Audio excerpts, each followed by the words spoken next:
وہ زمانے میں معزز تھے مسلمان ہو کر اور تم خوار ہوئے تارک قرآن ہو کر۔ خیرکم من تعلم القرآن وعلمہ، تم میں سے بہترین لوگ وہ ہیں جو قرآن سیکھیں اور سکھائیں۔ بسم اللہ الرحمن الرحیم، اللہم صلی علی محمد وعلی آل محمد وبارک وسلم۔ السلام علیکم ناظرین، پروگرام قرآن فورم میں ایک بار پھر آپ کی خدمت میں حاضر ہیں۔ ناظرین، دین اسلام جو دعوت نو انسانی کے سامنے پیش کرتا ہے وہ غیر اللہ کی بندگی اور اپنے جیسے انسانوں کی غلامی سے انسان کو نجات دلاتی ہے۔ یہ دعوت ایک ایسا نظام پیش کرتی ہے جو اللہ کی طرف سے ہے۔ اس اجتماعی نظام میں تمام انسان بالکل مساوی حیثیت رکھتے ہیں۔ اس نظام میں نہ تو کسی فرد واحد کی حکومت ہے، نہ کسی طبقے کی، نہ کسی نسل اور نہ ہی کسی قوم کی حکومت کا تصور ہے، بلکہ اس نظام میں تمام لوگ آزاد اور باہم مساوی ہیں اور سب کے سب صرف رب العالمین کے قوانین کے پابند ہیں۔ ناظرین، یا ایھا الذین آمنوا کے سلسلے سے جو ہم نے سیریز کا آغاز کیا تھا، آج اس سلسلے کا آخری پروگرام ہے۔ اس پوری سیریز کے دوران میں دین اسلام کا جو تصور ہمارے سامنے آیا اور دین اسلام کی جو تقاضے ہمارے سامنے آتے رہے، آج کے اس پروگرام میں ان تقاضوں کی ادائیگی کے لیے اللہ اور اس کے رسول صلی اللہ علیہ وسلم کی پکار ہمارے سامنے آئے گی۔ اور اس حوالے سے قرآن حکیم کے جس مقام کا انتخاب کیا گیا ہے وہ ہے سورۃ الانفال کی آیات 24 اور 25۔ ان آیات میں اللہ سبحانہ و تعالیٰ ارشاد فرماتے ہیں، اعوذ باللہ من الشیطان الرجیم، بسم اللہ الرحمن الرحیم، یا ایھا الذین آمنوا استجیبوا للہ وللرسول اذا دعاکم لما یحییکم واعلموا ان اللہ یحول بین المرء وقلبہ وانہ الیہ تحشرون واتقوا فتنة لا تصیبن الذین ظلموا منکم خاصہ واعلموا ان اللہ شدید العقاب۔ صدق اللہ العظیم۔ ان آیات کا ترجمہ کچھ یوں ہے کہ اے اہل ایمان، لبیک کہا کرو اللہ اور رسول صلی اللہ علیہ وسلم کی پکار پر جب وہ تمہیں پکاریں اس شے کے لیے جو تمہیں زندگی بخشنے والی ہے، اور جان رکھو کہ اللہ بندے اور اس کے دل کے درمیان حائل ہو جاتا ہے، اور یہ بھی جان لو کہ بالآخر تم سب کو اسی کی طرف جمع کیا جانا ہے، اور ڈرو اس فتنے سے جو تم میں سے صرف گناہگاروں ہی کو اپنی لپیٹ میں نہیں لے گا، اور جان لو کہ اللہ سزا دینے میں بہت سخت ہے۔ ناظرین، آئیے گفتگو کے سلسلے کو آگے بڑھاتے ہیں، اور حسب سابق ہمارے ساتھ موجود ہیں ہمارے معزز مہمان، معروف دینی اسکالر و امیر تنظیم اسلامی محترم جناب شجاع الدین شیخ صاحب۔ آئیے گفتگو کرتے ہیں۔ السلام علیکم ورحمۃ اللہ وبرکاتہ۔ وعلیکم السلام ورحمۃ اللہ وبرکاتہ۔ شیخ صاحب، مزاج و طبیعت اچھی ہے؟ الحمدللہ، دونوں ٹھیک ہیں۔ آپ خیریت سے؟ اللہ کا کرم و احسان ہے۔ شیخ صاحب، الحمدللہ ہماری یہ سیریز تقریباً 56 پروگرام ہم نے اس سیریز میں کیے، اور 89 میں سے 88 آیات ان 56 پروگرامز میں الحمدللہ ہم نے کور کی۔ آج اس سلسلے کا ہمارا آخری پروگرام ہے۔ تو سب سے پہلے تو میں یہ جاننا چاہوں گا کہ اس سیریز کے بارے میں، ماشاءاللہ آپ مستقل ہمارے ساتھ ہماری دعوت پر تشریف لاتے رہے، آپ کا مجموعی کیا تاثر ہے اس سیریز کے حوالے سے؟ بسم اللہ الرحمن الرحیم، اللہم صلی وسلم علی نبینا محمد، رب اشرح لی صدری ویسر لی امری واحلل عقدۃ من لسانی یفقہوا قولی واجعل لی وزیرا من اہلی، آمین یا رب العالمین۔ جزاک اللہ خیر نعمان صاحب۔ سب سے پہلے تو بہرحال اللہ تعالیٰ کا شکر ہم پر واجب ہے کہ جو کچھ بھی اللہ تعالیٰ کی توفیق سے ہی ہے جو ہم پیش کر سکے ہیں۔ اللہ تعالیٰ آپ کو بھی جزائے خیر عطا فرمائے، اور بانی تنظیم اسلامی ڈاکٹر اسرار صاحب رحمۃ اللہ علیہ، جن کا قائم کردہ ادارہ انجمن خدام القرآن سندھ کراچی بھی ہے، اور یہ قرآن اکیڈمی جو کراچی میں واقع ہے، وہاں کے ساتھیوں کے ہم شکر گزار ہیں کہ جنہوں نے ماشاءاللہ بڑی محنت سے یہ پروگرام بھی ترتیب دیا، اور اس کا جو ایک ایکیڈیمک کانٹینٹ ہے وہ بھی ماشاءاللہ انہوں نے پرووائڈ کیا، اور ناظرین کرام ماشاءاللہ نعمان صاحب کا بھی اس میں بہت بڑا کنٹریبیوشن ہے، الحمدللہ۔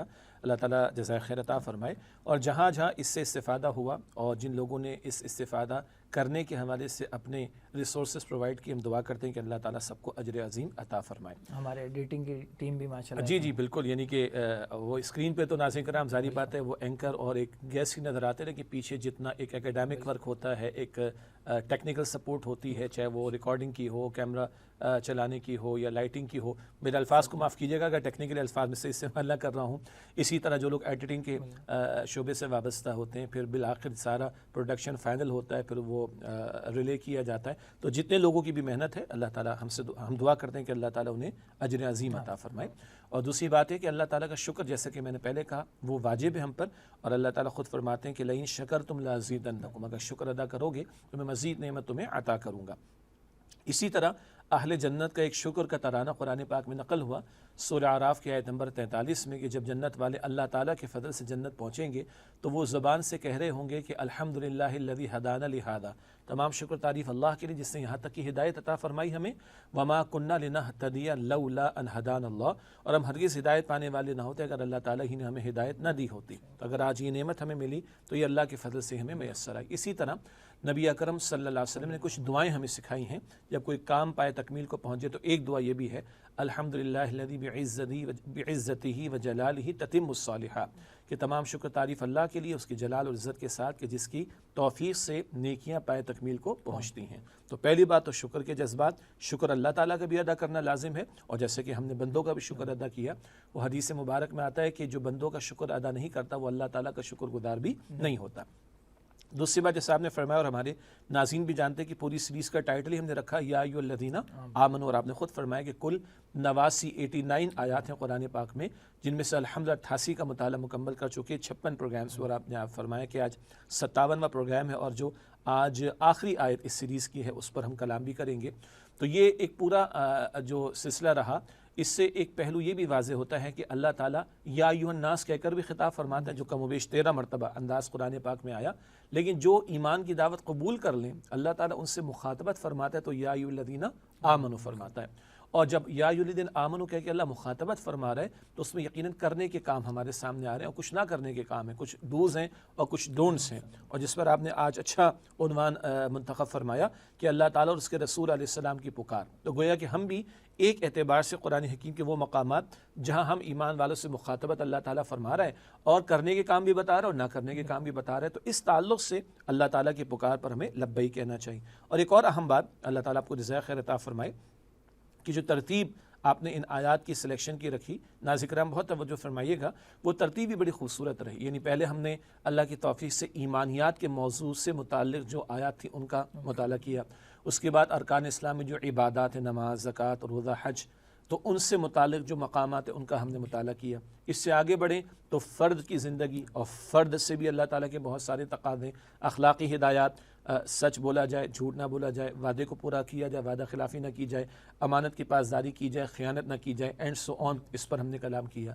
پھر فرد سے آگے بڑھ کر اجتماعی زندگی آتی، اجتماعی زندگی میں معاشرت بھی ہے، معیشت بھی ہے، سیاست بھی ہے۔ معاشرت کا آغاز گھر سے ہوتا ہے تو گھریلو زندگی کے بارے میں کچھ ہدایات، پھر معاشرتی رویوں کے حوالے سے کچھ ہدایات، مجلسی برائیاں وہ کیا ہوتی ہے، سورہ حجرات میں ذکر ہے، ان سے بچنے کا معاملہ۔ اس سے آگے چلے تو معیشت کا بیان آتا ہے، سود کی حرمت کا ذکر ہمارے سامنے آیا تھا، شراب کی حرمت کا ذکر ہمارے سامنے آیا تھا، تو بھارت وہ معاشرت کے ذہن میں بات آ سکتی ہے۔ تو معیشت سے متعلق بھی کچھ مقامات کا ہم نے مطالعہ کیا، وہ جو قرض والی آیت ہے، سب سے طویل ترین آیت کریمہ سورہ البقرہ آیت نمبر 282، اس کا ہم نے مطالعہ کیا۔ پھر سیاست کے میدان کے حوالے سے، اجتماعی معاملات زندگی کے حوالے سے، حاکمیت اللہ تعالیٰ کی، ان پہلوؤں کے متعلق ہم نے گفتگو کرنے کی کوشش کی۔ پھر گویا کہ دین کا ایک وسیع تر اور جامع تصور ہمارے سامنے آیا، جہاں انفرادی سطح پر بھی ہماری ذمہ داری اور اجتماعی سطح پر بھی ہیں۔ اور آخر میں ہم نے پچھلے پروگرامز میں یہ سیکھا اور سمجھا کہ ان اجتماعی ذمہ داریوں کو ادا کرنا اکیلے اکیلے ہمارے بس میں نہیں ہے، اس کے لیے اجتماعیت اختیار کرنا، جماعتی زندگی اختیار کرنا، ایک منظم جماعت میں شامل ہونا، تبھی ممکن ہوگا کہ ان فرائض کو ہم ادا کر سکیں۔ تو ایمانیات، عبادات، فرد، گھر، معاشرہ، معیشت، معاشرت، سیاست، اور اسی طرح اجتماعی معاملات زندگی، اور ان کو ادا کرنے کے لیے اجتماعیت میں آنا، جماعتی زندگی اختیار کرنا، مجھے یاد پڑ رہا ہے کہ ہم نے اس ترتیب سے بات مکمل کی۔ بیچ میں جہاد کا بھی ذکر آیا تھا اور کفار سے دوستی کی ممانعت کے حوالے سے بھی گفتگو آ چکی ہے۔ بالکل شیخ صاحب، آتے ہیں آیت نمبر 24 جو سورہ انفال کی آج پہلی آیت ہے، اس میں اللہ سبحانہ و تعالیٰ فرما رہے ہیں یا ایھا الذین آمنوا استجیبوا للہ وللرسول، اے ایمان والو اللہ اور اس کے رسول صلی اللہ علیہ وسلم کی پکار پر لبیک کہو۔ تو پہلا سوال میرا یہ کہ اللہ رسول کی وہ کون سی پکار ہے جس پر لبیک کہنا ہے؟ جی دیکھیے، عموم کے اعتبار سے یہ پکار بھی عمومی ہے، یعنی اللہ تعالیٰ کی طرف سے جو پکار لگے، جو تقاضا آ جائے، اللہ کے رسول علیہ السلام کی طرف سے جو پکار لگے، جو تقاضا آ جائے، اللہ تعالیٰ اور اللہ کے رسول علیہ السلام جس بات کے کرنے کا حکم دے دیں بجا لاؤ، اللہ تعالیٰ اور اس کے رسول مکرم صلی اللہ علیہ وسلم جس بات سے روک دیں اس سے رک جاؤ۔ اب اس کو اور اس عموم کو اور اگر تفصیل دیں تو چاہے انفرادی زندگی کے معاملات ہوں، چاہے اجتماعی زندگی کے معاملات ہوں، فرد سے کوئی تقاضا آ رہا ہے، اجتماعیت سے کوئی تقاضا آ رہا ہے، مسلمانوں سے اجتماعی سطح پر کچھ تقاضے کیے جا رہے ہیں، جو تقاضا سامنے آئے، جو حکم تمہارے سامنے آئے، جو کرنے کو کہا جائے کر ڈالو، اور جس بات سے روک دیا جائے اس سے رک جاؤ۔ اس میں کوئی تخصیص نہیں کی جا رہی، بلکہ یہ عموم کے اعتبار سے بات آ رہی، جو حکم اللہ کی طرف سے آ جائے، جو حکم اللہ کے رسول کی طرف سے آ جائے صلی اللہ علیہ وسلم، گویا پورے دین کا ہی ایک تصور یہاں پر آ رہا ہے۔ دین کیا ہے؟ اپنے آپ کو اللہ کے سامنے جھکا دینے کا نام، اللہ اس کے رسول علیہ السلام کی فرمانبرداری اختیار کرنے کا نام۔ اسلام کیا ہے؟ اپنے آپ کو جھکا دینا، سرنڈر کر دینا۔ کتنا سرنڈر کرو؟ سورۃ البقرہ کی آیت نمبر 208 میں ہے نا، ادخلوا فی السلم کافہ، اسلام میں پورے کے پورے داخل ہو جاؤ۔ تو یہ پکار پورے کے پورے دین کے اعتبار سے ہے، اللہ کی بندگی کرنے کے لیے انفرادی سطح پر، دوسروں کو اللہ کی بندگی کی دعوت دینے کے لیے، آگے ذکر بھی آئے گا انشاءاللہ، اور نمبر 3 اللہ کی بندگی پر مبنی نظام کو قائم کرنے کی جد و جہد کرنا، جس پر تفصیلات ہمارے سامنے پہلے آ چکی ہیں۔ ایسی صاحب یہ جو جس پکار پر لبیک کہنا ہے اس کا کچھ ذکر کیا گیا کہ اذا دعاکم لما یحییکم، یعنی وہ ایسی پکار ہے، یعنی اللہ اور اس کا رسول ایسی چیز کے لیے تمہیں بلائیں جو تمہیں زندگی بخشنے والی ہے۔ یہ کون سی شے ہے جو زندگی بخشنے والی ہے؟ اس کو کئی اعتبارات سے سمجھا جا سکتا ہے۔ پہلی بات تو ہے کہ حیات کا تصور، زندگی کا تصور جیسے انسانوں میں ہے، جانوروں میں بھی ہے۔ صحیح۔ لیکن جانور جانور ہے، انسان جانور نہیں، یہ نرا حیوان نہیں، انسان تو اشرف المخلوقات ہے۔ اور کئی اعتبارات سے خلق تو بیدی، اللہ تعالیٰ فرماتا ہے کہ میں نے تو آدم کو اپنے دونوں ہاتھوں سے بنایا علیہ السلام۔ کبھی اللہ فرماتا ہے لقد خلقنا الانسان فی احسن تقویم، بہترین شکل و صورت میں بنایا۔ کبھی اللہ فرماتا ہے کہ وَلَقَدْ كَرَّمْنَا بنی آدم، ہم نے تکریم عطا فرمائی بنی آدم کو۔ پھر آدم علیہ السلام کا ذکر فرما کر وَنَفَخْتُ فِيهِ مِن روحی، اپنی روح میں سے کچھ پھونکا۔ تو انسان کی زندگی اور دیگر مخلوقات یا جانوروں کی زندگی میں زمین آسمان کا فرق ہے۔ تو ایک ایسی زندگی جو روحانی سطح کی زندگی ہو، ایک ایسی زندگی جس کو قرآن حکیم سورہ نحل میں فرماتا ہے حیاتاً طیبہ، پاکیزہ زندگی، وہ زندگی کب میسر آئے گی؟ جب تم اللہ اور اس کے رسول علیہ السلام کی پکار پر لبیک کہتے چلے جاؤ گے اور اپنے آپ کو اللہ تعالیٰ اور اس کے رسول علیہ السلام کے احکامات کے تابع کرتے چلے جاؤ گے۔ اگر اس حیات طیبہ کو جو سورہ نحل کی آیت نمبر 97 میں ذکر آیا، ایمان اور عمل نیک کرنے والوں کو بتایا جا رہا ہے کہ اللہ دنیا میں بھی حیات زندگی پاکیزہ عطا فرمائے گا، حیات طیبہ عطا فرمائے گا، جہاں باطن پاک ہوگا، جہاں اعتماد اللہ کی ذات پر ہوگا، توکل اللہ کی ذات پر ہوگا، جہاں مشکلات آئیں گی تو صبر کا جذبہ ہوگا، جہاں نعمتیں ملیں گی تو بندہ اترائے گا نہیں بلکہ شکر کے جذبات اس کے اندر ہوں گے، جہاں خوف ہوگا تو خدائے واحد کا خوف ہوگا، جہاں امیدیں ہوں گی تو اللہ تعالیٰ سے امیدیں وابستہ ہوں گی۔ بدلتے حالات میں شکر کا جذبہ، صبر کا پہلو، یہ ساتھ ساتھ چلتے ہوئے دکھائی دے رہے ہوں گے۔ ایک تو اس پہلو کے اعتبار سے کہ اللہ روحانی سطح کی اطمینان والی زندگی اس دنیا میں بھی عطا فرمائے گا۔ دوسرا پہلو کیا ہے؟ دوسرا پہلو وہ ہے کہ جب تم اللہ کی پکار پر لبیک کہتے کہتے ساری زندگی میں اس کے احکامات پر عمل کرنے پر آ جاؤ، اور ان احکامات پر عمل کرنے میں، اور آپ نے بڑا اچھا ایک لقمہ درمیان میں دیا تھا کہ ہم نے جہاد کے ٹاپک پر بھی کلام کیا، اور جہاد کو سمجھتے سمجھتے جو کہ جد و جہد ہے، مجاہدہ ہے، دو طرفہ اسٹرگل، محنت ہے، ہم نے قتال کو بھی سمجھا جس کے نتیجے میں اللہ کا کلمہ سر بلند ہوتا ہے۔ یعنی پورے کے پورے دین پر عمل کرنے کے لیے لا محالہ اجتماعی سطح پر نظام خلافت کا قائم ہونا ضروری ہے۔ اس اسٹرگل کے دوران، اس محنت کے دوران، اس جد و جہد کے دوران کبھی اللہ اور اس کے رسول اور اس کے دین کا تقاضا یہ بھی آتا ہے کہ جان جان آفرین کے حوالے کر دو۔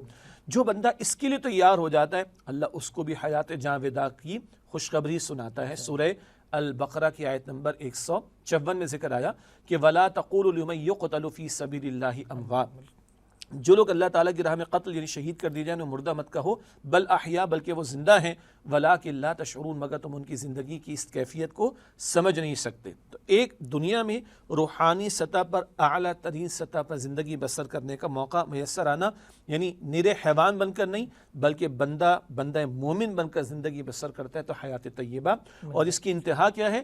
پکار پر لبیک کہنے کا معاملہ، اپنے آپ کو ہی اللہ کے حوالے کر دو، جان تک کا نذرانہ پیش کرنے کے لیے تیار ہو جاؤ، اور جو یہ کر لے اللہ تعالیٰ اس کو حیات جاودہ عطا فرماتا۔ اور حدیث میں ذکر آتا ہے کہ شہداء کی جو روحیں ہیں وہ جنت میں سس پرندوں کے مانند جو ہے وہ گھومتی پھرتی ہیں، اور ان کو وہاں سے استفادے کا موقع میسر آتا ہے۔ شیخ صاحب یہاں ایک سوال یہ آ رہا ہے کہ پیچھے ذکر آئے استجیبوا للہ وللرسول، اللہ اور رسول کی پکار پر لبیک کہو، لیکن آگے آیا اذا دعاکم۔ اب لغت کے اعتبار سے یہاں دعا کے بجائے دعوا ہونا چاہیے تھا، کیونکہ اللہ اور رسول کی بات ہو رہی، لیکن یہاں دو یعنی تثنیہ کا صیغہ نہیں آیا بلکہ واحد کا ہی صیغہ آیا دعاکم۔ اس میں کیا حکمت ہے؟ بہت اچھی بات ہے، اور ہمارے ناظرین کی یاد دہانی کے لیے کہ ہم انگلش میں جب گرامر پڑھتے ہیں تو سنگولر اور پلورل پڑھتے ہیں، لیکن عربی کے اندر سنگولر ہوتا ہے پہلے واحد، پھر ڈبل پلورل ہوتا ہے دو، جس کو آپ نے تسنیہ فرمایا، اور پھر دو سے زائد کے لیے جمع کا صیغہ استعمال ہوتا ہے۔ یہاں اللہ تعالیٰ کا ذکر ہے اور اللہ کے رسول علیہ السلام کا ذکر ہے، لیکن لفظ جو آیا وہ دعا واحد کا آیا، تسنیہ کا نہیں آیا۔ کیوں آخر؟ اس کی کیا وجہ ہے؟ بہت قیمتی سوال ہے، اور یہ اللہ تعالیٰ کا کلام ہے، اور اللہ تعالیٰ نے خود یہ انداز اختیار کیا۔ کیا؟ اللہ کی پکار اور اللہ کے رسول علیہ السلام کی پکار۔ اللہ اللہ ہے، حضور علیہ السلام اللہ کے بندے ہیں اور اللہ کے رسول ہیں، مگر دونوں کی پکار ایک ہی پکار ہے۔ یہ پکار کوئی علیحدہ علیحدہ نہیں ہے۔ جیسے قرآن حکیم میں 11 مرتبہ آتا ہے اطیعوا اللہ و اطیعوا الرسول، یہ سورۃ تغابن کی آیت نمبر 12 بھی ہے کہ اللہ تعالیٰ کی اطاعت کرو اور اللہ کے رسول علیہ السلام کی اطاعت کرو۔ یہ دو اطاعتیں الگ الگ نہیں بلکہ ایک ہی ہیں۔ اچھا، حد یہ کہ قرآن پاک فرماتا ہے سورہ نساء کی آیت نمبر 80 میں من یطع الرسول فقد اطاع اللہ، جس سے رسول علیہ السلام کی اطاعت کی اسی نے اللہ کی اطاعت کی۔ یوں یہ دونوں اطاعت ایک آرگینک ہول بن جاتی ہیں۔ اسی طرح جو سورہ صف کا بھی ذکر ہم کر چکے، اور اس میں کونوا انصار اللہ کی بات آئی تھی، تو وہاں بھی بڑی دلچسپ گفتگو آ گئی تھی۔ اللہ تعالیٰ فرما رہے کونوا انصار اللہ، سورہ صف کی آخری آیت، اللہ کے مددگار بن جاؤ۔ آگے عیسیٰ علیہ السلام کا ذکر آ رہا ہے، وہ پکارے من انصاری اللہ، میرا مددگار کون ہے؟ اللہ کی طرف۔ پھر آگے حوارین الگ جواب دے رہے نحن انصار اللہ، اللہ کے انصار ہیں۔ تو رسول کی نصرت ہی اللہ کی نصرت ہے، رسول کے مشن میں شامل ہونا، دین کے مشن میں شامل ہونا ہی اللہ تعالیٰ کی نصرت ہے۔ تو رسول کی نصرت اور اللہ تعالیٰ کی نصرت ایک ہی بات ہے۔ اسی طرح قرآن پاک میں ہم پڑھتے سورہ حجرات کی آیت نمبر 1 مطالعے میں آ چکی ہے، یا ایھا الذین آمنوا لا تقدموا بین یدی اللہ ورسولہ، اے ایمان والو اپنے آپ کو یعنی اپنے معاملات کو اللہ تعالیٰ اور اللہ کے رسول علیہ السلام سے آگے نہ بڑھاؤ۔ زندگی کے تمام امور میں اللہ کے حکم کے تابع رکھو اور رسول اللہ علیہ السلام کے حکم کے تابع رکھو۔ اس اعتبار سے جا بجام قرآن پاک میں کبھی محبت کے تقاضے کے بیان میں، سورہ توبہ کی آیت نمبر 24 بھی ہے، کبھی اطاعت کے تقاضے کے بیان میں، کبھی معاملات کو اللہ اور اس کے رسول کے حکم کے تابع رکھنے کے بیان میں، کبھی نصرت الہی نصرت رسول کے بیان میں دیکھتے ہیں کہ اللہ اور رسول کا معاملہ بالکل آپس میں جڑا ہوا ہے۔ تو یہاں بھی تقاضا یہی ہے کہ چاہے اللہ کا حکم سامنے آ رہا ہے جو کہ قرآن پاک میں آ جائے گا، اور یا رسول اللہ کا حکم سامنے آ جائے جو کہ قرآن پاک کے علاوہ حدیث رسول میں آ جائے گا صلی اللہ علیہ وسلم، جو حکم آئے اپنے آپ کو سرنڈر کر دیا۔ شیخ صاحب بہت شکریہ، آپ نے بہت اچھے سے وضاحت کر دی۔ اللہ اور رسول یعنی ایک ہی دونوں کی پکار ہے اور ایک ہی دونوں کی اطاعت سمجھی جائے گی۔ یہاں اگلی جو بات آ رہی ہے وہ ایک عملی نوعیت کا سوال ہے کہ یہ جو کہا گیا کہ اللہ اور اس کے رسول کی پکار پر لبیک کہو، تو سوال یہ ہے کہ آج میں اور آپ جو ہے وہ عملی طور پر ایسا کیا کام کریں کہ جو شمار ہو اس کے ذیل میں کہ ہاں ہم واقعی اللہ اور اس کے رسول کی پکار پر لبیک کہنے والے، یعنی کیا ہم اقدامات اٹھائیں؟ دیکھیے، اس سوال کے جواب میں تو بہت ساری باتیں بیان کی جا سکتی ہیں۔ مثلاً اپنے ایمان کی مضبوطی کی بھی کوشش کرنی ہے، ایمان مضبوط ہوگا تو عمل میں آگے بڑھیں گے، ٹھیک ہے۔ اپنے علم دین میں اضافے کی بھی ضرورت ہے، معلوم تو ہو کہ اللہ تعالیٰ کیا چاہتا ہے، اللہ کے رسول علیہ السلام کیا چاہتے ہیں، ٹھیک ہے۔ اسی طرح اپنے انفرادی معاملات کو بھی درست کرنے کی ضرورت ہوگی۔ پھر ہم امتی نبی اکرم صلی اللہ علیہ وسلم کے، تو ہمیں اکیلے نیک نہیں بننا اور آگے بڑھ کر دعوت دین کا کام بھی کرنا ہے۔ اور جو دعوت دین کا کام کافی نہیں، ہم سنتے سمجھتے آئے ہیں کہ اقامت دین کی جد و جہد کرنا، دین کو غالب کرنے کی جد و جہد کرنا، یہ بھی لازم ہے۔ کیوں؟ اگر دین غالب نہیں تو پورے دین پر عمل نہیں ہو سکتا، اور اگر دین غالب اور قائم نہیں ہے تو اللہ اور اس کے رسول علیہ السلام کی پکار پر مکمل طور پر عمل درآمد نہیں ہو سکتا۔ یوں تو بہت ساری باتیں بیان کی جا سکتی، سب باتوں کی ایک بات کیا ہے، ہمیں دینی اجتماعیت اختیار کرنی چاہیے، ایسی دینی اجتماعیت کہ جہاں مجھے اپنے ایمان کی آبیاری، علم دین سیکھنے اور ایسا ماحول ملے کہ جہاں میں خود بھی اللہ کی بندگی کی کوشش کر سکوں، پھر میں مل کر وتواصوا بالحق وتواصوا بالصبر، مل جل کر دوسروں کو حقی وصیت کرنے کے قابل بھی ہو جاؤں، اور پھر وہ ایک اجتماعیت ایسی ہو کہ کوئی منظم جماعت کی شکل ہو، تاکہ میں اللہ کے دین کے غلبے کی جد و جہد کر سکوں جو میں اکیلے نہیں کر سکتا۔ تو سب باتوں کی ایک بات دینی اجتماعیت میں شامل ہونا، اور گزشتہ نشستوں میں اس پر ہم نے کلام بھی کیا کہ انفرادی تقاضا، تب بھی اللہ تعالیٰ فرماتا ہے سورہ توبہ آیت نمبر 119، یا ایھا الذین آمنوا اتقوا اللہ وکونوا مع الصادقین، اے ایمان والو اللہ سے ڈرو، اللہ کا تقوی اختیار کرو اور سچے لوگوں کے ساتھ جڑ جاؤ۔ بندہ ماحول میں جڑے گا، دوسروں کو دیکھ کر نیکی کی ترغیب ملے گی، ماحول میں جڑے گا خیر کی باتیں سیکھے گا، ماحول میں جڑے گا پتہ چلے گا کیا کرنے کے کام ہے کیا نہ کرنے کے کام ہے۔ تو اجتماعیت اکیلے شخص کو بھی، ایک فرد کو بھی اس کی انفرادی سطح پر اللہ کی بندگی کے لیے تیار کرتی ہے، نمبر 1۔ نمبر 2، جب اجتماعیت میں جڑیں گے سیکھ کر سکھانے والے بھی ہو سکیں گے، سکھانے کے عمل میں اپنا حصہ بھی ڈال سکیں گے۔ قرآن پاک وتواصوا بالحق جو کہتا ہے وہ اجتماعیت کی طرف اشارہ ہے کہ مل جل کر ایک دوسرے کو حق کی وصیت کرنا۔ اسی طرح قرآن پاک کہتا ہے سورہ آل عمران کی آیت نمبر 104 میں وَلْتَكُن مِّنكُمْ أُمَّةٌ يَدْعُونَ إِلَى الْخَيْرِ وَيَأْمُرُونَ بِالْمَعْرُوفِ وَيَنْهَوْنَ عَنِ الْمُنكَرِ، چاہیے تمہیں سے ایک جماعت ہو جو لوگوں کو خیر کی طرف بلائے، نیکی کا حکم دے، بدی سے روکے، وَأُولَٰئِكَ هُمُ الْمُفْلِحُونَ، یہ لوگ فلاح پانے والے۔ پھر جو قتال کا مرحلہ اگر کبھی آئے، تفصیل ہم بیان کر چکے ہیں کہ مسلم معاشروں میں خروج کی گنجائش نہیں بنتی کیونکہ شرائط پوری نہیں ہوتی، لیکن عموم کے اعتبار سے قتال کا حکم تو قرآن میں، شرائط پوری ہوں گی تو قتال بھی ہوگا، وہ مرحلہ بھی اکیلے نہیں ہو سکتا۔ چنانچہ قرآن پاک بتاتا ہے سورہ صف کی آیت نمبر 4 میں کہ ان اللہ یحب الذین یقاتلون فی سبیلہ صفا کانہم بنیان مرصوص، بے شک اللہ تعالیٰ ان جمع مردوں سے محبت فرماتا ہے جو اللہ تعالیٰ کی راہ میں قتال کرتے ہیں، جنگ کرتے ہیں، ایک سیسہ صفے باندھ کر ایک سیسہ پلائی ہوئی مضبوط دیوار کی طرح۔ تو اس طرح جماعتی زندگی ہوگی تو وہ مرحلہ بھی کبھی سر ہوگا کہ راہ خدا میں نکل کر باطل کے مقابلے میں کھڑے ہو کر غلبہ دین کی جد و جہد کو ہم سر انجام دے سکیں۔ ان سارے کاموں کے لیے اجتماعیت اختیار کرنا، اور پھر یہ بات بھی شاید ہم پہلے پچھلے پروگرامز میں کر چکے، اجتماعیت وہ جو محمد مصطفیٰ صلی اللہ علیہ وسلم کے طریقہ کار کو سامنے رکھے۔ اللہ کے رسول نے فقط نماز نہیں سکھائی، دعوت تبلیغ کا کام بھی کیا۔ اللہ کے رسول علیہ السلام نے فقط دعوت تبلیغ کا کام نہیں کیا، قتال فی سبیل اللہ کے مراحل بھی طے کیے۔ تو لقد کان لکم فی رسول اللہ اسوۃ حسنہ، سورہ احزاب آیت نمبر 21، تمہارے لیے رسول اللہ علیہ السلام کی زندگی میں بہترین نمونہ موجود ہے۔ حضور کی زندگی کو سامنے رکھ کر اس اجتماعیت کو آگے بڑھانے کی کوشش کرنا ہوگی۔ یہ اگر کرتے ہیں تو انشاءاللہ یہ جو پکار پر لبیک کہنے کے تقاضے ہیں کسی درجے میں ہم اس کو پورا کرنے کی کوشش کر سکیں گے۔ بہت شکریہ شیخ صاحب۔ محترم ناظرین، پروگرام میں وقت ہوا ہے بریک کا۔ بریک کے بعد جب حاضر ہوں گے تو سورہ انفال کی آیت نمبر 24 کا جو بقیہ حصہ ہے اس کا بھی مطالعہ کریں گے، اور آیت نمبر 25 کے جو موضوعات ہیں ان پر بھی ہم کلام کریں گے۔ فی الوقت اجازت دیجیے۔ السلام علیکم ورحمۃ اللہ وبرکاتہ۔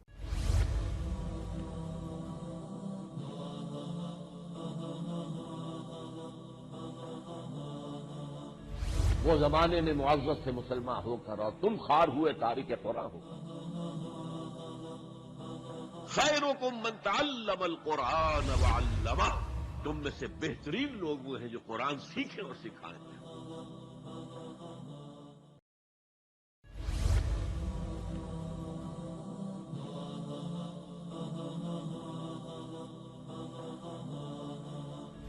وہ زمانے میں معزز سے مسلمان ہو کر اور تم خار ہوئے تاریک قرآن ہو کر۔ خیرکم من تعلم القرآن وعلمہ، تم میں سے بہترین لوگ وہ ہیں جو قرآن سیکھیں اور سکھائیں۔ السلام علیکم ورحمۃ اللہ وبرکاتہ۔ محترم ناظرین، پروگرام قرآن فورم میں ایک بار پھر آپ کی خدمت میں حاضر ہیں۔ ناظرین، آج کے پروگرام میں ہم گفتگو کر رہے ہیں اللہ اور اس کے رسول صلی اللہ علیہ وسلم کی پکار پر لبیک کہنے کے حوالے سے۔ ہم نے اب تک کے پروگرام میں یہ بات سمجھی ہے کہ دین اسلام ایک جامع دین ہے جو ہمیں انفرادی اور اجتماعی زندگی کے تمام گوشوں کے حوالے سے رہنمائی فراہم کرتا ہے، اور اللہ اور اس کے رسول ہم سے تقاضا کرتے ہیں کہ ہم ان احکامات پر عمل کریں۔ آیت کا جو حصہ ہم نے پڑھا ہے اس میں یہ بات ہمارے سامنے آئی کہ اللہ اور اس کے رسول کی پکار پر لبیک کہو جبکہ وہ تمہیں بلائیں اس چیز کے لیے جو تمہیں زندگی بخشنے والی ہے۔ آئیے آیت کے بقیہ حصے پر کلام کرتے ہیں۔ شیخ صاحب، آگے اللہ تعالیٰ فرما رہے کہ وَاعْلَمُوا أَنَّ اللَّهَ يَحُولُ بَيْنَ الْمَرْءِ وَقَلْبِهِ، جان لو کہ اللہ تعالیٰ بندے اور اس کے دل کے درمیان حائل ہو جاتا ہے۔ پہلے تو یہ حائل ہو جانے سے کیا مراد ہے، اس پر تھوڑی گفتگو ہو جائے۔ دو اعتبارات سے اس پر ہمارے مفسرین نے تفصیلاً کلام کیا ہے۔ پہلی بات تو یہ کہ اللہ سبحانہ و تعالیٰ ہم سے بہت زیادہ قریب ہے، جو قرآن پاک میں کبھی یوں آتا ہے وَإِذَا سَأَلَكَ عِبَادِي عَنِّي فَإِنِّي قَرِيب، سورہ البقرہ کی آیت نمبر 186۔ ماہ رمضان میں اس کا ذکر بھی زیادہ ہوتا ہے کیونکہ وہ رکوع البقرہ کا 23واں رکوع ماہ رمضان سے متعلق ہے کہ اے میرے نبی صلی اللہ علیہ وسلم، جب میرے بندے آپ سے میرے بارے میں سوال کریں فإنی قریب، بے شک میں قریب ہوں۔ سورہ قوف 26واں پارہ، وہاں ذکر آتا ہے کہ نحن اقرب الیہ من حبل الورید، اللہ تعالیٰ فرماتا ہے ہم انسان کی شہرک سے بھی زیادہ اس کے قریب ہیں۔ اچھا، اللہ کیسے قریب ہے وہ اپنی شان کے مطابق ہے، ہم اس کیفیت کو سمجھ نہیں سکتے۔ ان آیات کا ذکر کر کے آیت زیر مطالعہ کے حوالے سے اہل علم نے، مفسرین نے ایک نقطہ تو یہ بیان فرمایا کہ جو ہمارا دل ہے نا، اس پر اصل اختیار تو اللہ کا ہے، اور قلب کہتے ہی اسے جو بدلتا رہتا ہے، ٹھیک ہے۔ تو آج اگر تمہارے سامنے نیکی کا ایک موقع آ گیا، نیکی کرنے کا موقع آ گیا اور تمہیں بات سمجھ بھی آ رہی ہے تو دیر نہ لگاؤ، کہیں ایسا نہ ہو کہ توفیق واپس لے لی جائے۔ اسی طرح ایک گناہ کا عمل تمہارے سامنے آ گیا اور تمہارے اندر کھٹک پیدا ہوئی تو فوراً اس سے بچنے کی کوشش کرو، ورنہ اگر اس کو تم نے لائٹ لیا تو ایسا نہ ہو کہ تم گناہ کے کرنے کی طرف آگے بڑھ جاؤ. جیسے ذکر آتے ہیں نا اللہ اکبر وَإِمَّا يَنزَغَنَّكَ مِنَ الشَّيْطَانِ نَزْغٌ فَاسْتَعِذْ بِاللَّهِ، سورہ حامیم سجدہ میں، کہ جب شیطان کی طرف سے تمہیں کچھ چوک لگے تو کیا کرو، اللہ کی پناہ میں آ جاؤ، ورنہ اگر وہ چوک لگے گی اور وہ ذرا معاملہ دیرپا ہوگا، گہرا ہوگا تو تم گناہ کی طرف مائل ہو جاؤ گے. تو ایک بات مفسرین نے یہ لکھی، اس دل پر ہم سے بڑھ کر کس کا اختیار ہے؟ اللہ کا. بلکہ کل اختیار کس کا ہے؟ اللہ کا. اور حدیث مبارک بھی معروف ہے کہ اللہ کی 2 انگلیوں کے درمیان بندوں کے دل ہیں، اللہ تعالیٰ جب چاہے جس طرف چاہے پھیر دے. تو نیکی کی توفیق بھی اللہ دیتا ہے، بدی سے بچنے کی توفیق بھی اللہ دیتا ہے. اب بندے کے سامنے جو تقاضا آ رہا ہے تو اس تقاضے پر عمل کرنے میں، نیکی کرنے کا تقاضا تو عمل کرنے میں تاخیر نہ کرے. گناہ کا تقاضا جذبہ سامنے آ رہا ہے، بلکہ جذبہ بیدار ہو رہا ہے، تقاضا سامنے آ رہا ہے تو رکنے کی فوراً کوشش کرے، بہہ نہ جائے اس کے اندر. تو ایک تو یہ پہلو اس میں بیان کیا گیا. اس سے اگلی بات وہ ہے جو آپ نے سوال کیا، یہ اللہ حائل ہو جاتا ہے، کیا مراد ہے؟ یہ حائل ہو جانے میں ایک بڑا سخت قسم کا ڈراوا اور وارننگ ہے. اللہ کا تقاضا تمہارے سامنے آ چکا، دین کی بات تم پر واضح ہو چکی، دل اطمینان پاتا ہے، بلکہ دل گواہی دے رہا ہے کہ یہ کرنے کا کام ہے. اب اس میں تاخیری حربے اختیار کرنا، اس میں بیک فٹ پہ جانے کی کوشش کرنا، دائیں بائیں ہونے کی کوشش کرنا، کمزوری دکھانے کی کوشش کرنا، سستی دکھانے کی کوشش کرنا، تو یاد رکھو ایسا نہ ہو کہ اللہ تعالیٰ توفیق ہی واپس لے لے، پھر تم چاہو بھی تو اللہ حائل ہو جائے، اللہ اکبر، اور تمہیں توفیق نہ ملے. تو حائل ہو جانا بمعنی تم سے توفیق واپس لے لی جائے گی. تو جب تقاضا آ جائے اور دل گواہی دے دے اور بات سمجھ میں آ جائے، اب تاخیری حرب اختیار نہ کرو، ورنہ ایسا نہ ہو کہ وہ توفیق واپس لے لی جائے، بلکہ اللہ تعالیٰ معاف رکھے. وہ جو قرآن پاک میں آتا ہے سورہ البقرہ کے آغاز میں، ختم اللہ علی قلوبہم، اللہ نے دلوں پر مہر لگا دی. وہ سورہ صف میں آتا ہے نمبر 5 میں، فلما زاغوا ازاغ اللہ قلوبہم، جب وہ خود ٹیڑھے ہوئے تو اللہ تعالیٰ نے ان کے دلوں کو ٹیڑھا کر دیا. اب جو منافقت کا طرز عمل ہے، جانتے بوجھتے پیچھے ہٹنا، یا یہ کہ بندہ جس کے سامنے بات واضح ہو گئی تو اب یہ پیچھے ہٹنا کیا ہے؟ یہ دائیں بائیں ہونا، یہ ٹیڑھ اختیار کرنا ہے. تو جو خود پیچھے ہٹتا ہے تقاضے سے، اللہ تعالیٰ اس کو ٹیڑھا ہی کر دیتا ہے، اللہ تعالیٰ ہدایت واپس لے لیتا ہے. یہ ہے اللہ تعالیٰ کا حائل ہو جانا. اللہ تعالیٰ ہماری حفاظت فرمائے. جب نیکی کا موقع ہو بندہ کر ڈالے عمل، اور جب گناہ کا داعیہ پیدا ہو رہا ہے اور دل گواہی دے رہا ہے غلط کام ہے تو فوراً اللہ کی طرف رجوع کرے اور گناہ سے بچنے کے لیے اللہ تعالیٰ سے توفیق مانگے. تو شیخ صاحب، یہ جو آیت میں جو مضمون آ رہا ہے اس کے حوالے سے یہ وعید کن لوگوں کے لیے ہوگی؟ پھر دیکھیے، اللہ اور اس کے رسول کی پکار کیا ہے؟ اللہ اور اس کے رسول علیہ السلام کی پکار تو پورے کے پورے دین کے لیے، اور ہم نے بارہا ذکر کیا اور آج بھی تھوڑا ذکر آیا ابتدا میں کہ خود اللہ کا بندہ بننے کے لیے کوشش کرنا، اللہ کی بندگی کی دعوت دینے کے لیے کوشش کرنا، اور اللہ سبحانہ وتعالیٰ کی بندگی کے نظام کو قائم کرنے کے لیے کوشش کرنا، جد و جہد کرنا. سورہ انفال کا مطالعہ کر رہے ہیں نا؟ جی بالکل. سورہ انفال میں غزوہ بدر کا ذکر آیا کہ نہیں؟ بالکل. سورہ انفال کی آیت نمبر 39 میں قتال کا حکم بھی ہے. سورہ انفال میں بدر کا تفصیلی تبصرہ بھی ہے. سورہ انفال میں فرقان کا ذکر بھی ہے، اور بدر کے دن کو یوم الفرقان بھی قرار دیا. اگر یہ سورہ انفال کے مضامین سامنے ہوں جہاں قتال کا تقاضا بھی ہے، اللہ کے دین کی سربلندی کا تقاضا بھی ہے، غزوہ بدر کا بیان بھی ہے، حق و باطل کے معرکے کا ذکر بھی ہے، اس سارے تناظر میں اللہ اور اس کے رسول کی پکار کیا ہے صلی اللہ علیہ وسلم کہ اللہ اکبر. کبھی وہ امریکی صدر بش نے فون کیا تھا نا جنرل مشرف کو افغانستان کے ایشو پر، تو اس نے کہا تھا ود اس اور اگینسٹ اس، ہمارے ساتھ ہو ہمارے خلاف ہو. اللہ فرما رہے، اللہ کے رسول فرما رہے تم ہمارے ہو یا ہمارے خلاف ہو. آج اللہ کی دین کی مغلوبیت کا دور ہے نا، تو آج اللہ کے دین کی مغلوبیت کے اس دور میں ایک بندہ مومن کو اس مغلوبیت پر کوئی افسوس ہے کہ نہیں؟ آج جتنا افسوس ہمیں اپنے گھر کے کسی گلاس کے ٹوٹنے پر، باؤل کے ٹوٹنے پر، ٹی وی کی اسکرین کی ٹوٹنے پر، ایل سی ڈی کی ٹوٹنے پر ہوتا ہے، آتا ہے غصہ، کیا اللہ کے احکامات جو ٹوٹ رہے ہیں اس پر کوئی کڑن ہوتی ہے ہمیں؟ تو آج اللہ اور اس کے رسول کی پکار کیا ہے؟ اگر اس کو ترجمانی میں کروں شعر کے انداز میں، ترجمہ بھی نہیں پیش کرا، ترجمانی اس مفہوم کی کہ اے خاص اے خاصان رسول وقت دعا ہے، امت پہ تیری آ کے آج وقت پڑا ہے، وہ دین جو بڑی شان سے نکلا تھا وطن سے، پردیس میں آج غریب الغربا ہے. امت کی زبو حالی دیکھیں، 57 ملک ہمارے پاس ہیں، ہر چوتھا پانچواں بندہ دنیا میں مسلمان ہے، تیل کی دولت بہرحال عربوں کے پاس موجود ہے، بہترین ٹیلنٹ ہمارا غیروں کو جا کے سرو کر رہا ہے، پاکستان کا ٹیلنٹ ناسا کو، ورلڈ بینک کو، IMF کو، بل گیٹس کو سرو کر رہا ہے جا کر۔ اللہ نہیں پوچھے گا تم نے ساری دنیا جہاں کو ایکسپلور کرنے کی کوشش کی، اور دنیا جہاں کی کڑن تمہارے دلوں کے اندر تھی، تمہارے جذبات تھے، تمہارے سینٹیمنٹس تھے، میرا دین مغلوب تھا، میرے احکامات توڑے جاتے تھے، تمہیں کوئی تکلیف نہیں تھی۔ تو آج پکار کیا ہے؟ آج پکارے کھڑے ہو، اللہ کے دین کی پکار پر لبیک کہو، اللہ کے دین کو تھامو، اللہ کے دین کو اپنی زندگیوں میں لاؤ، اللہ کے دین کی دعوت کو پیش کرو، اللہ کے دین کو غالب کرنے کی جد و جہد کرو، اور جانتے بوجھتے جن کو سمجھ آگے جو فرار اختیار کر رہے ہیں تو پھر ان کے لیے ہے کہ اللہ تعالیٰ توفیق سلب نہ کر دے۔ یہ ہے جو ڈراوا اس آیت کریمہ کے حصے میں ہمارے سامنے آ رہا ہے۔ شیخ صاحب آگے اللہ فرما رہے ہیں کہ وَأَنَّهُ إِلَيْهِ تُحْشَرُونَ، یعنی ایک تو یہ جان لو کہ اللہ بندے اور اس کے دل کے درمیان حائل ہوتا ہے، دوسرا یہ بات بھی جان لو کہ جمع اسی کی طرف کیے جاؤ گے۔ بالکل، تو یہ بھی ایک وارننگ ہے، وارننگ کا یہ انداز ہے، تمہارے دل بھی اللہ کے اختیار میں، تمہارے دلوں کے پوشیدہ راز بھی اللہ کے اختیار میں، اور اس کی پکار پر تمہارا طرز عمل کیا ہے۔ تم دیکھیں ترجیحات کبھی زبان سے بیان کرتا ہے انسان، ہمیشہ نہیں بیان کرتا۔ میرے دل میں کس چیز کی وقعت ہے وہ بات دل میں ہوتی ہے، طرز عمل بتا دیتا ہے۔ میں راتوں کو جاگ کر 18 گھنٹے تیاری کرتا رہا کسی پروفیشنل ایجوکیشن کی یا کوالیفیکیشن کی، تو میرا عمل بتا رہا ہے کہ میرے نزدیک پرائرٹی کس چیز کی ہے، ٹھیک ہے۔ ایک باپ اپنے بچے کے ٹیوٹر کو میتھس پڑھانے کے لیے 10,000 دینے کو تیار ہے اور قرآن پاک پڑھانے کے لیے 1,000 روپے دینے کو تیار بھی نہیں ہے، تو اس سے پتہ چل جائے گا کہ پرائرٹی کس چیز کی، ٹھیک ہے۔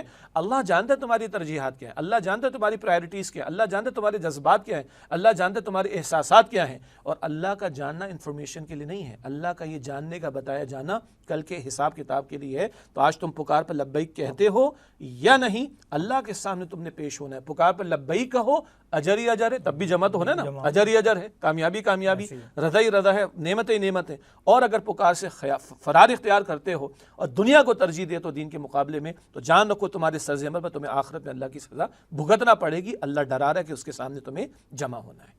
شیخ صاحب اگلی جو آیت ہے آیت نمبر 25، اس کے ابتدائی حصے میں اللہ تعالیٰ نے فرمایا کہ وَاتَّقُوا فِتْنَةً لَا تُصِيبَنَّ الَّذِينَ ظَلَمُوا مِنْكُمْ خَاصَّةً، کہ اس فتنے سے ڈرو کہ جو تم میں سے صرف ظالموں پر نہیں آئے گا۔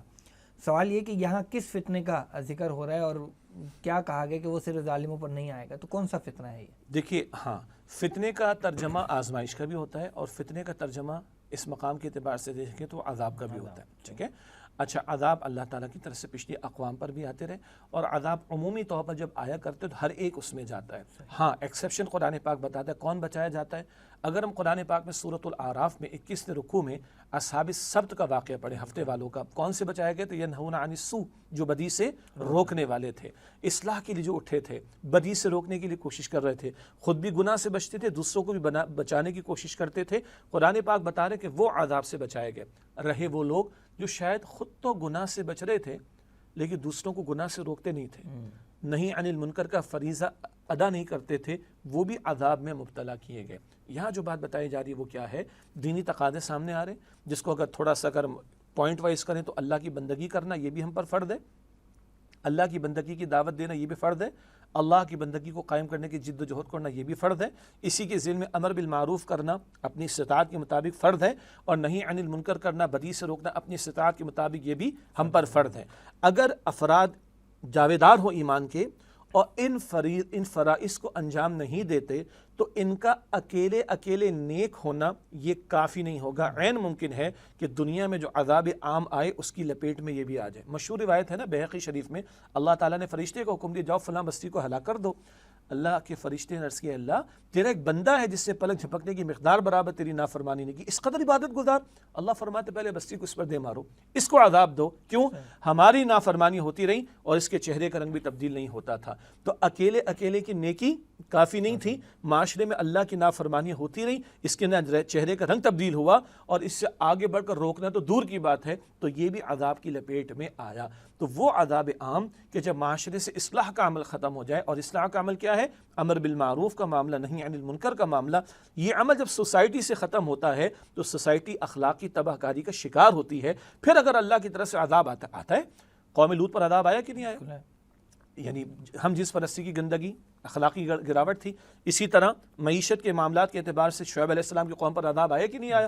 ناپ تول میں کمی کرتے تھے، یہ اخلاقی بگاڑ پر عذاب بھی آتا ہے۔ یہ میٹا فزیکل کازز ہوتی ہیں، اخلاقی بگاڑ اور گراوٹ کی وجہ سے بھی قوموں پر عذاب آتا ہے، اور یہ عذاب عام وہ ہے کہ جس میں وہ لوگ کہ جو گنہگار تھے وہ تو جاتے ہی ہیں، اور وہ کہ جنہوں نے نہیں عن المنکر کا فریضہ انجام دینے کی کوشش نہیں کی وہ بھی اس کا شکار ہوتے، اس سے اللہ تعالیٰ اس مقام پر ڈرا رہا ہے۔ شیخ صاحب ایک شخص ہے وہ یہ سوچتا ہے کہ بھئی بہت بگاڑ ہو چکا ہے معاشرے میں، فتنہ فساد کا دور ہے، تو اس میں اپنی اصلاح کر لوں، یہی ایک بڑی بات ہے میرے لیے، مجھے کیا پڑی ہے دوسروں کے معاملات میں ہاتھ ڈالنے کی۔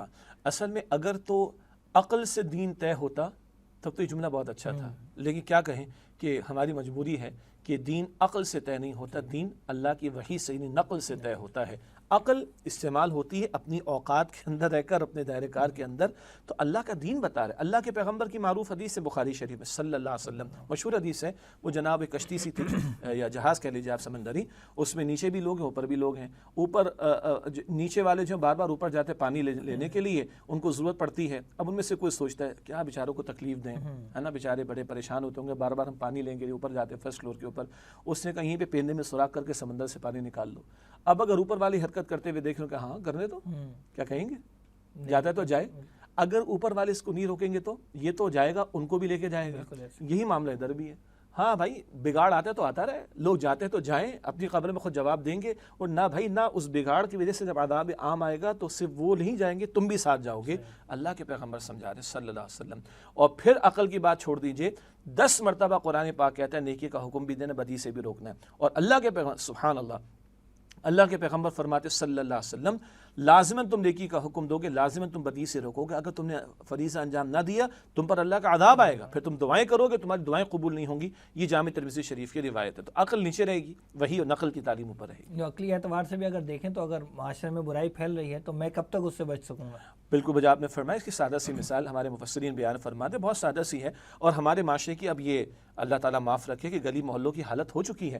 ہم آپ اپنے گھر سے نکلتے ہیں، ہم نے دیکھا 2 تھیلیاں کسی نے کچرے کی پھینکی، ہم گزر جاتے ہیں، آپ اور ہم موٹر سائیکل پہ کوئی گاڑی میں بیٹھ کے نکل جاتے ہیں، شام میں آتے ہیں 10 ہوتی ہیں، ہم کہتے ہیں کوئی ایشو نہیں بھائی، نہ میری گاڑی میں بو آ رہی نہ میرے گھر میں بو آ رہی۔ ایک ہفتے کے بعد کیا ہوتا ہے، آپ کو اپنی موٹر سائیکل یا گاڑی اس کچرے کے ڈھیر پہ سے نکال کے تو آپ شیشہ اوپر کر لیتے ہیں، آپ ہیلمٹ کا شیشہ نیچے کر لیتے ہیں، یہاں تک بھی ہو گیا۔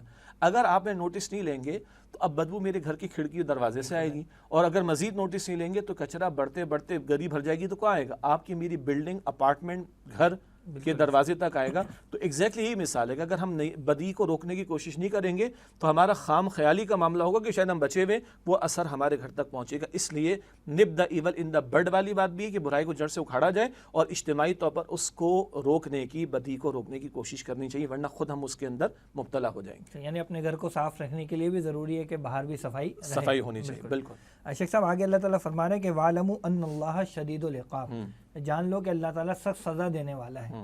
تو یہ جو سخت سزا ہے اس کا بھی کوئی تعلق اس فتنے سے ہی ہے؟ 2 باتیں نا، سزا 2 قسم کی ہیں، ایک تو فتنے میں ذکر کر دیا، ڈرو اس فتنے سے تم میں سے مخصوص لوگوں پر نہیں آئے گا، اور فتنے سے یہاں مراد عذاب ہے، یہ تو عذاب ہوا دنیا کا، بڑا عذاب کدھر ہے؟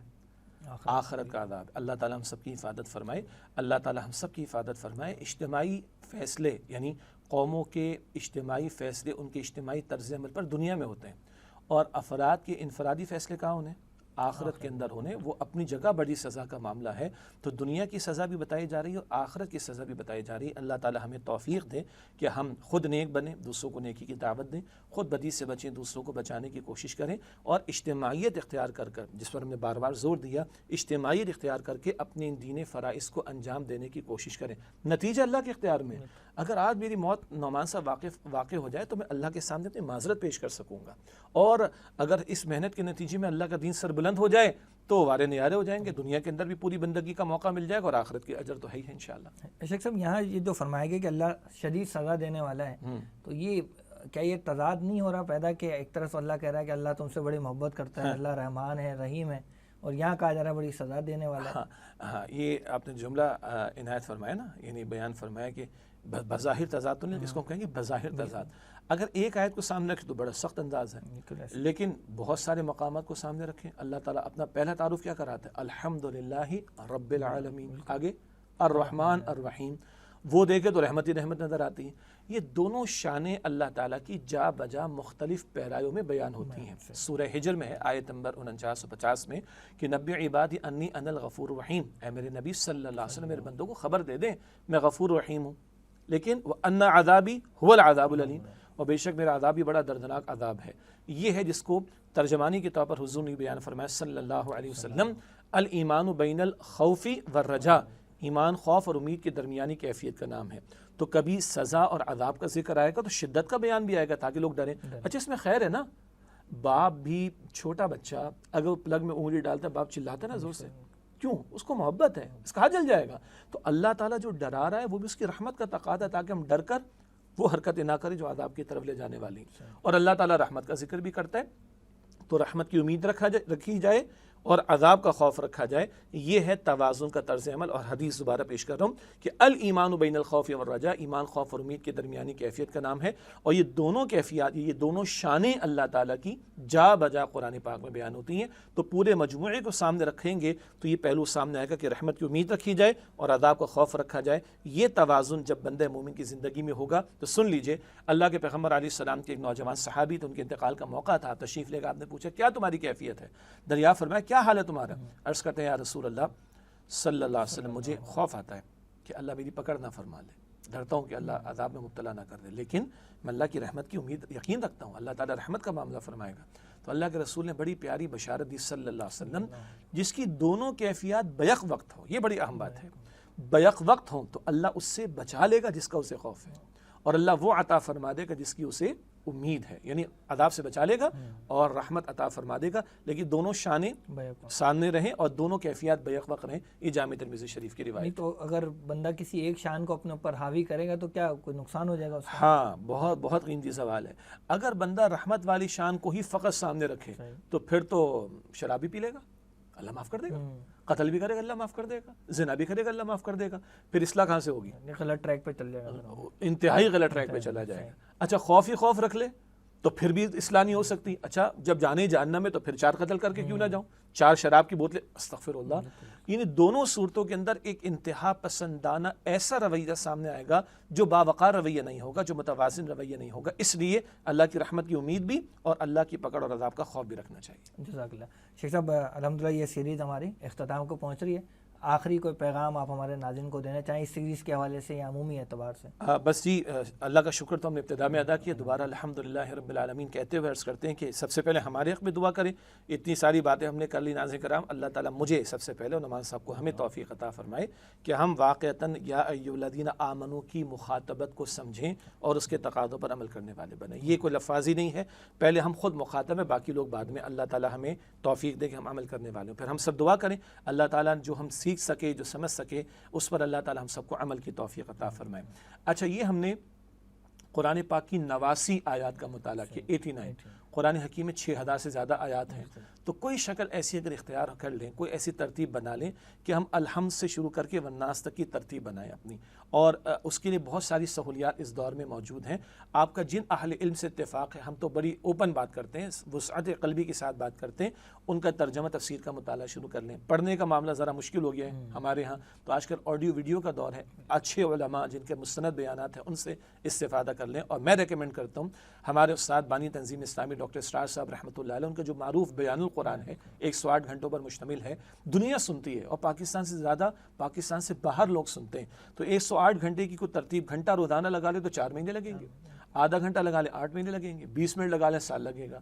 اور اگر ہمارے ناظرین تھوڑا اس کے ساتھ نوٹس بھی لے لیں تو ایک بنیاد بہت عمدہ ان کو میسر آ جائے گی۔ پھر ہم ریکمینڈ کریں گے 1-2 تفاسیر کا بھی مطالعہ ساتھ ساتھ رکھیں، تو اللہ تعالیٰ چاہے گا ہمارے علم میں بھی اضافہ ہوگا تو عمل میں بھی پیش قدمی ہو سکے گی۔ اللہ ہمیں توفیق عطا فرمائے۔ بہت شکریہ شیخ صاحب کی قیمتی وقت کا۔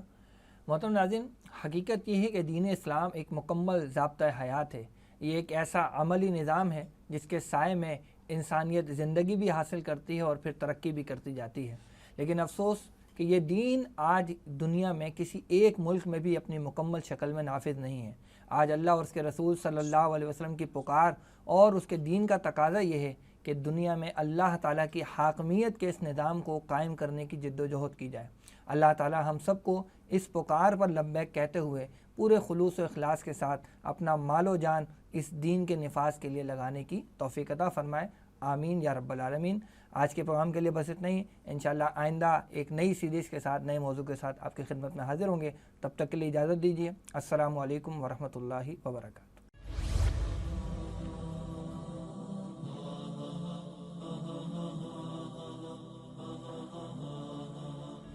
وہ زمانے میں معزز سے مسلمان ہو کر اور تم خوار ہوئے تارک قرآن ہو.